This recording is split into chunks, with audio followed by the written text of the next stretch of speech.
If you want to add a fingerprint into your Samsung Galaxy S25, then you will have to start opening settings and keep scrolling for a lock screen and AOD. When you open it, go into screen lock and biometrics.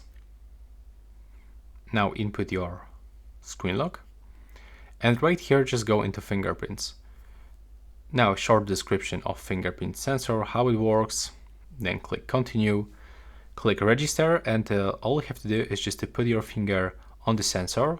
You have to scan left part of your finger, right part, bottom and the top part, and each time this animation will fulfill with green color, it means that we have to actually raise our finger and do this one more time. So it actually takes a few moments, but if you cannot actually scan your finger, you can add additional one, and then it's some kind of the bypass for the scanning issue.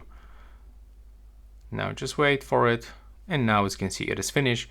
You can click done, or you can even add another fingerprint, and now we can check added fingerprints. So there we go. As you can see, it was detected as a fingerprint first, and this one doesn't match.